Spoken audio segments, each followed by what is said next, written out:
வணக்கத்திற்கும் மிகுந்த மரியாதைக்குரிய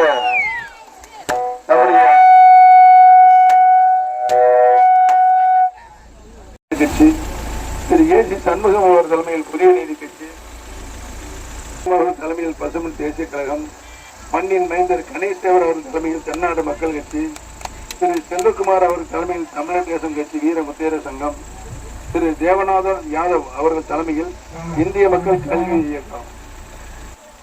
இன்றைக்கு இந்த தேசிய ஜனநாயக கூட்டணி ஏற்படுத்தப்பட்டிருக்கிறது என்பதை நான் பணிவோடு தெரிவித்துக் கொள்ள கடமைப்பட்டிருக்கின்றேன். இந்த தேர்தல்களை சூடு சதி இவைகளை அனைவரும் 3 சின்னங்களை நான் குறிப்பிட்டு சொல்ல தேர்தலுக்கு இப்ப என்னன்னா நிறைய பன்னீர்செல்வம் வந்துட்டாங்க. பன்னீர்செல்வம் 12 ஆண்டுகள் தொடர்ந்து கடமை செய்ய சொன்ன பன்னீர்செல்வம் இந்த பன்னீர்செல்வம் தான்.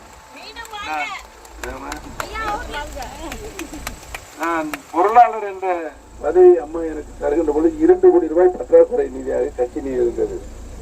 12 ஆண்டுகள் நான் நிறைவாக நிறைவு செய்து முடிக்கின்ற போது 256 கோடி ரூபாயை கட்சியுடைய நிதியாக அங்கு வைத்துவிட்டுத்தான் நான் வந்திருக்கிறேன் என்பதை இங்கு தெரிவித்துக் கொள்ள கடமைப்பட்டிருக்கிறேன். என்ன பாடுபடுத்திருக்காங்கன்னு தெரியல. அந்த நிதியெல்லாம் போய் கவனிச்சுக்குவோம். ஏதாவது ஒரு நயா பைசா குறைவா இருந்தாலும் சும்மா விட போறதில்லை. ஆக பெரியவர்களே, தாய்மார்களே, இந்த 3 சின்னங்களுக்கு ஒரு சின்னத்தை 2 வேட்பாளர்கள் அதற்கு மேற்பட்ட வேட்பாளர் கேட்டால் குழுக்கு சீட்டு போட்டுதான் கொடுப்பாரு. குழுக்கு போட்டு நல்லா சொல்லுங்க. இன்னொரு பேர் நல்லா சொல்லுங்க. குழுக்கு